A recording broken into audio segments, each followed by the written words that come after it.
momento em que Pedro Lessa se torna ministro do Supremo Tribunal Federal, que é o ano de 1907, o período de vigência da Constituição de 1891 é um período menor do que hoje nós temos de vigência da Constituição de 1988.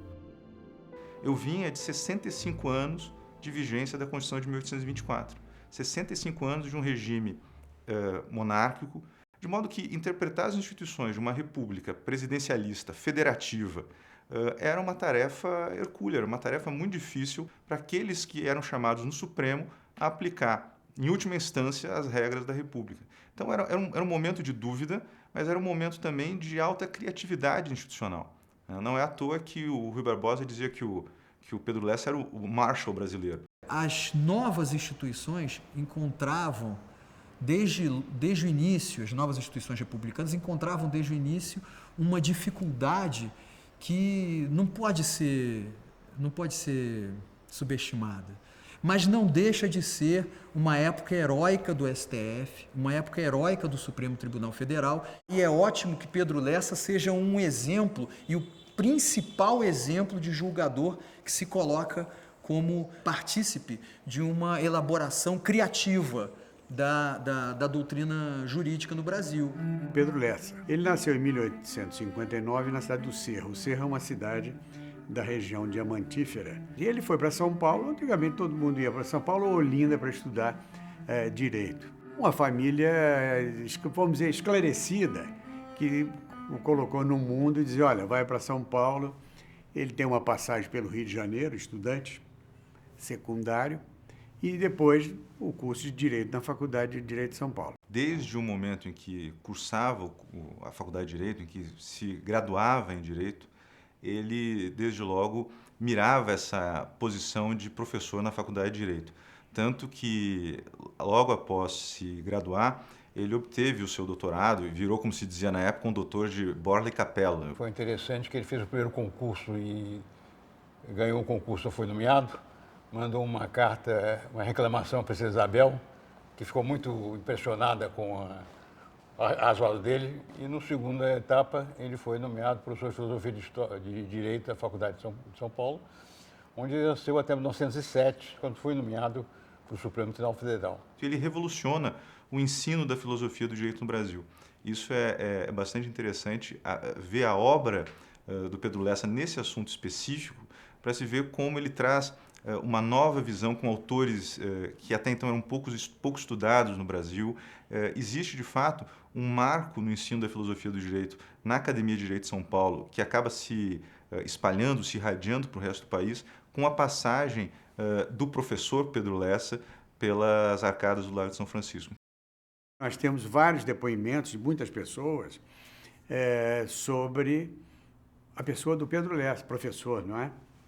Dentre eles, Monteiro Lobato, o escritor, que foi aluno da Faculdade de Direito e até diz num comentário dele que não, todos os professores desprezíveis, não tinha importância nenhuma, o único que realmente valia era o Pedro Lessa. E, paralelamente, ele teve assim, uma pequena passagem política, que vamos dizer hoje na Assembleia Legislativa de São Paulo, mas também não ficou muito tempo nisso aí.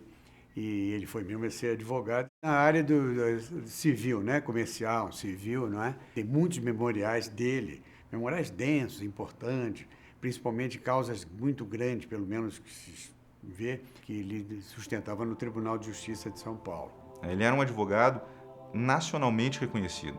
Era um advogado cujas petições eram publicadas em revistas especializadas, em que os memoriais eram publicados também. Então, ele era um advogado, um profissional da advocacia de renome nacional e que tinha um escritório ou uma banca muito bem sucedida, economicamente muito bem sucedida também. Então, existe inclusive um episódio de uma certa relutância do ministro Pedro Lessa de aceitar a ida para o Supremo. Diziam que o Pedro Lessa não ia aceitar a nomeação do presidente Afonso Pena para o Supremo. Então, daí é que vem uma famosa frase que é atribuída a muita gente, mas, na verdade, que se atribui com primazia ao Pedro Lessa. Ministro do Supremo Tribunal não se pede, mas não se recusa. Essa união da experiência acadêmica com a experiência prática da advocacia faz com que ele chegue extremamente bem aparelhado, bem formado para o exercício da judicatura no Supremo Tribunal Federal. Se a gente vai fazer uma análise clara dos perfis dos demais ministros supremos desse período, todos eles eram servidores públicos, né, com uma vivência acadêmica muito pequena, que passaram pelos cargos tradicionais da burocracia do Império e depois da burocracia da República, ou eram pessoas que tinham uma vivência política anterior, que saíram do Senado ou da Câmara dos Deputados para o Supremo Tribunal Federal.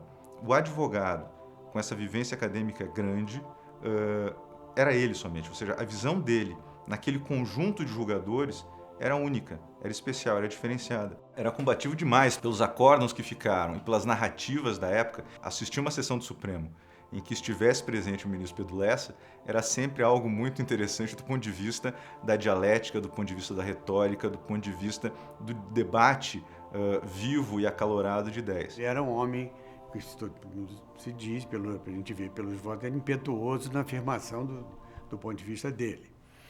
Mas rixa, briga, o conflito ele teve com o Epitácio Pessoa, que depois foi presidente da República. Uma vez o Epitácio Pessoa citou um jurista americano e o Pedro Lessa mandou buscar na biblioteca o livro e disse: eu queria pedir ao ministro Amaro Cavalcante, que morou nos Estados Unidos, conhece bem inglês, que ele traduza o trecho aqui. E o Amaro Cavalcante traduziu e ele disse: está vendo? Não é nada disso. Frontalmente, sem muita delicadeza de aproximação. A rivalidade entre Pedro Lessa e Epitácio Pessoa é uma rivalidade que ficou para a história do próprio Supremo Tribunal Federal. Havia aí uma grande rivalidade que se verificava em ataques, inclusive, mútuos às pessoas desses dois grandes personagens da história do Brasil.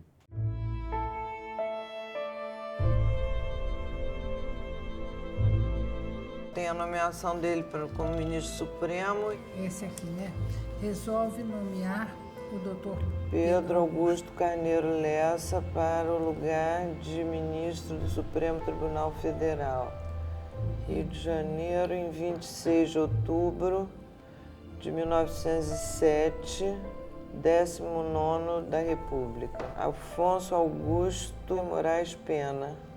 A família da gente é muito pequena, né? Aliás, ele teve uma vida bem triste, né? Nesse sentido, porque ele era casado com uma moça de São Paulo, chamada Paula, e ela morreu muito jovem, com 28 anos. Ele era muito apaixonado por ela e tudo. tuberculose. E eles tiveram 2 filhos, um menino e uma menina. E o menino morreu de croup com 7 anos, e isso abalou muito ele. E sobreviveu a filha, que era nossa avó. Então, nós ficamos com todo esse material dele. A nossa mãe tinha uma espécie de um baúzinho, assim, de madeira, onde ela botava todas as cartas de família. E tinha uma espécie de um baú grande, assim, onde estava cheio desse material todo aqui. Tem correspondência dele com vários juristas, tem com pessoas da família, tem com Rui Barbosa. Tem um lado dele que eu não sabia que era tão forte assim, que é o lado literário. Ele conta fatos, assim, de, por exemplo, poetas franceses que se encontravam na rua e um falava uma coisa, outro respondia a outra. A gente não imagina como ele enriquecia, sabe, aquilo que ele escrevia. Ele tinha bastante jeito e sensibilidade para isso, né? Conselheiro Barbosa, presidente da Academia Brasileira de Letras. Venho por meio esta comunicar a Vossa Excelência que, aspirando à honra de ser membro da Academia Brasileira de Letras, sou candidato à cadeira vaga em consequência da morte do Dr. Lúcio Mendonça. Queira Vossa Excelência aceitar a minha profunda consideração. Pedro Lessa. Ele foi eleito não teve adversários, e a peculiaridade é que ele sucedeu na Academia Brasileira de Letras ao Lúcio Mendonça, a quem tinha sucedido do Supremo Tribunal Federal. Quem o recebeu na Academia Brasileira foi o Clóvis Bevilacqua, que era aquele grande juiz da época, e que no discurso de posse faz, sobretudo, uma discussão sobre as teorias filosóficas que Pedro Lessa tinha desenvolvido. Então, essa é a primeira produção literária, é a produção de filosofia do direito, que são as aulas que ele ministrava na Faculdade de Direito. Em 1900, ele prefaciou a história da situação da Inglaterra de Buckle. E o título da conferência chama-se É a História uma Ciência?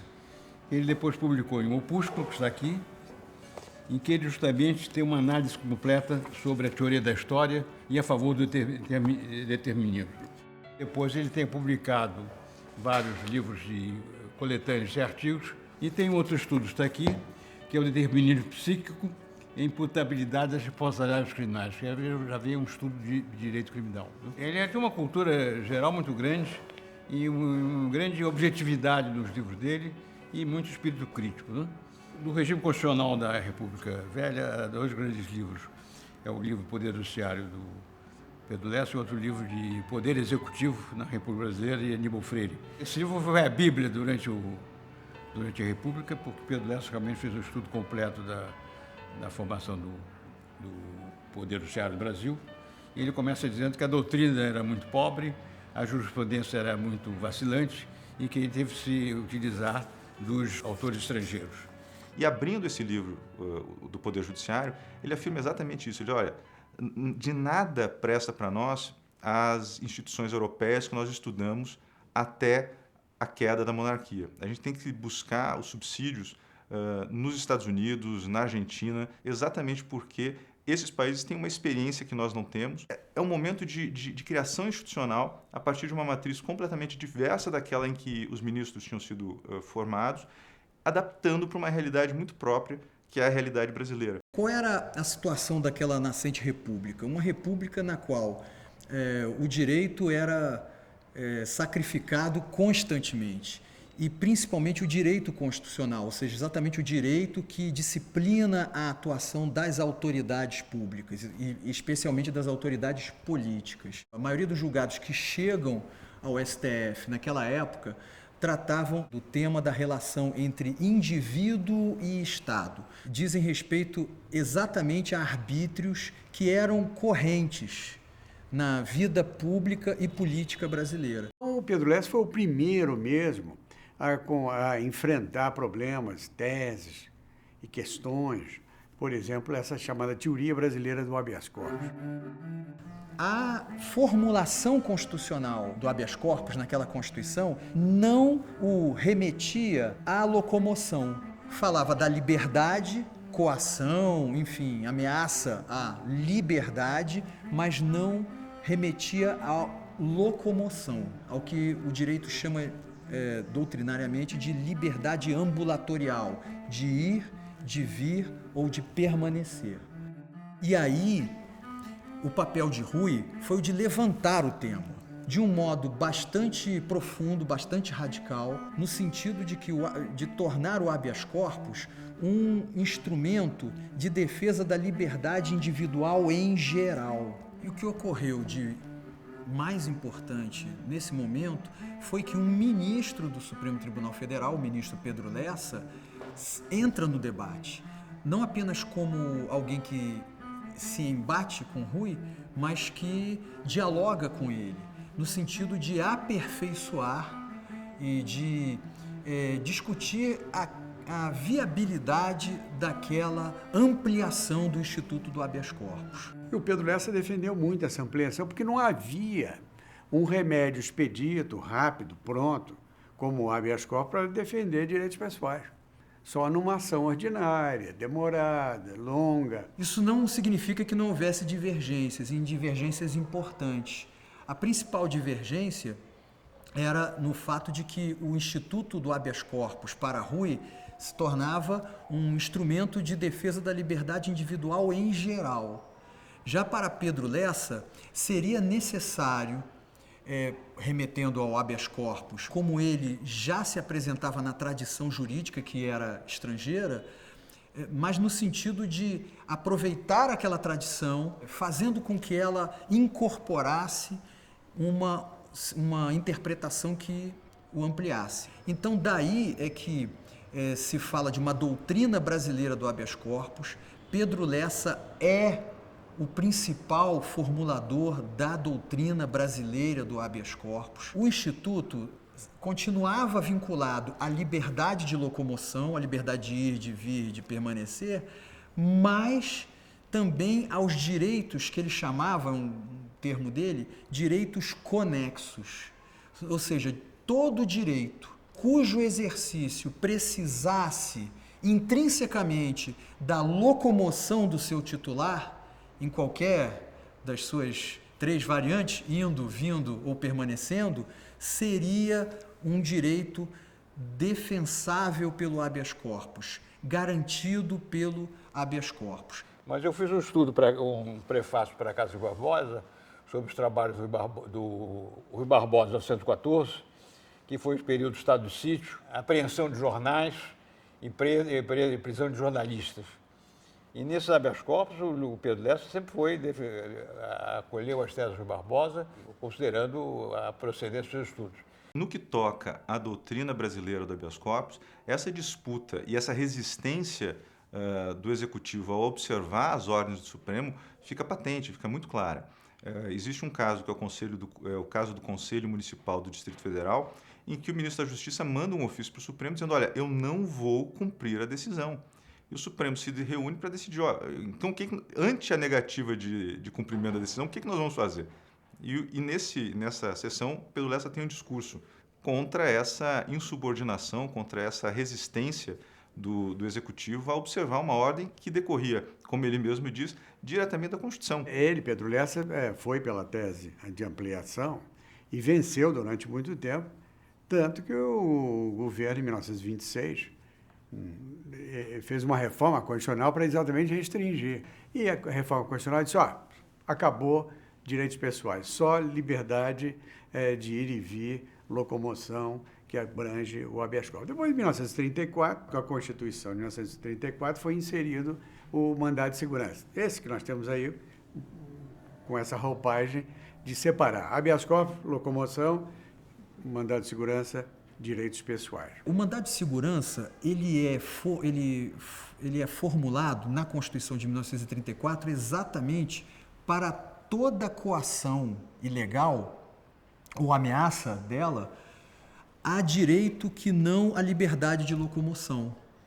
Na verdade, é a mesma formulação que ficou no Constitucionalismo brasileiro até a Constituição de 1988. O que a Constituição de 88 vai fazer é estendê-la para o campo coletivo. O mandado de segurança se deve diretamente à contribuição teórica, à contribuição doutrinária de Pedro Lessa no debate e no diálogo com Rui sobre o tema do habeas corpus. Desse modo, é possível estabelecer que ela não foi inteiramente derrotada. Aquela doutrina brasileira do habeas corpus não foi inteiramente derrotada. Sempre que alguém menciona o nome de Pedro Lessa, vem atrelado esse nome à doutrina brasileira do habeas corpus, mas a contribuição dele transcende a doutrina brasileira do habeas corpus em muito. Ele tem uma série de julgados interessantíssimos sobre direitos fundamentais, sobre as relações entre Estado e Federação. Outras questões que Pedro Lessa enfrentou, grandes acordos, grandes decisões, muito bem fundamentadas. Por exemplo, um dos primeiros julgamentos sobre dano moral no Brasil foi do Pedro Lessa no Supremo Tribunal. Outro aspecto também que o Pedro Lessa enfrentou no Supremo e procurou encontrar uma solução é para a chamada responsabilidade civil do Estado. A responsabilidade civil do Estado pelos atos dos seus agentes. Outras questões que estavam no Supremo Tribunal eram as questões de limites de estados. Enfim, o Supremo Tribunal se envolveu muito nesses debates. E isso, o Pedro Lessa exerceu um papel muito importante para a consolidação do Estado federativo que nós temos hoje.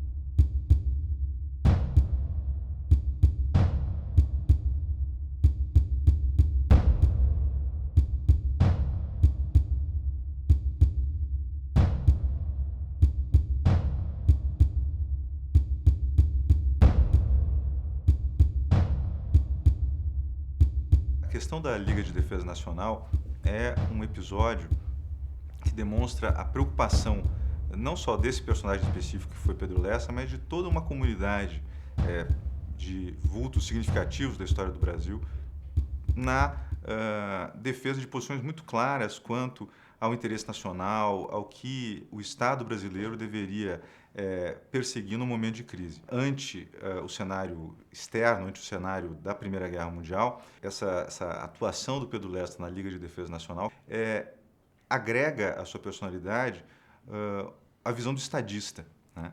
O Pedro Lessa não era só um jurista que tinha, enfim, ascendido ao Supremo Tribunal Federal, que tinha galgado uma carreira bastante vitoriosa na academia, que tinha uma advocacia. Era um homem de Estado, era um homem que tinha uma compreensão do país como um todo e era um homem que tinha uma compreensão do modo como o país deveria se posicionar no ambiente internacional.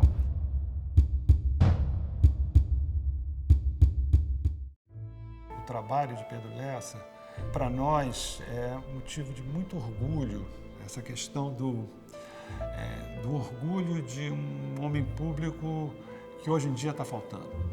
Então, um detalhe que eu acho assim que sempre me toca é o fato dele ir a pé da Rua São Clemente para o Supremo. Você passa a conhecer, ter convivência com o povo, né?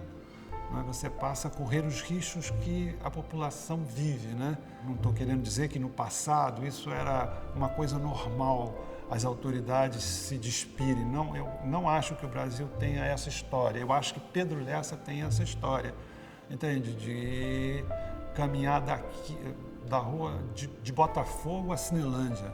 Não é pouca coisa não, todo dia.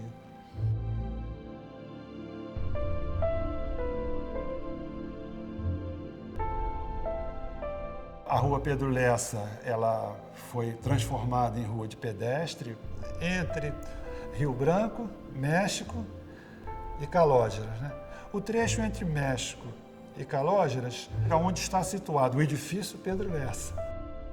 Eu era professor e, portanto, sindicalizado no Sindicato dos Professores, Rua Pedro Lessa 35. Então, quando eu ligava lá para a sede do sindicato e falava para a moça, bom dia, quem está falando? Eu dizia, Pedro Lessa. Ela me dizia, sim, aqui é da Rua Pedro Lessa. E qual é o seu nome? Meu nome é Pedro Lessa. Senhor, eu já disse que aqui é da Rua Pedro Lessa, mas qual o seu nome? A casa dele é praticamente o open house, né? Todo advogado que vinha ao Rio do postular Supremo achava de obrigação em visitá-lo e ele acolhia as pessoas com muita cordialidade, com muito empenho, né? Ele não era simplesmente um jurista, né? Ele não era um advogado, um estudioso de direito. Ele era, como se dizia muito na época, que hoje a gente ainda diz, ele era um humanista. Era uma pessoa que tinha uma visão não só do direito, mas da própria condição humana. Era um filósofo do direito. Eu não tenho dúvida que fez muito bem ao Brasil ter o Pedro Lessa, não só no Supremo Tribunal Federal. Fez bem ao Brasil ter o Pedro Lessa na Academia de Direito de São Paulo, fez bem ao Brasil ter o Pedro Lessa na advocacia, fez bem ao Brasil ter o Pedro Lessa na Liga, no Instituto, na academia. Faria bem a qualquer país ter um vulto como Pedro Lessa. O estudo mais completo que eu conheço do Sr. Pedro Lessa é o estudo feito no Instituto Histórico pelo grande professor da Faculdade de Direito, Edgardo Castro Rebelo, que estudou toda a formação do Pedro Lessa. E tem a frase que eu acho que define o Pedro Lessa em toda a sua extensão. Pedro Lessa foi o juiz que melhor soube servir a liberdade, servindo a justiça.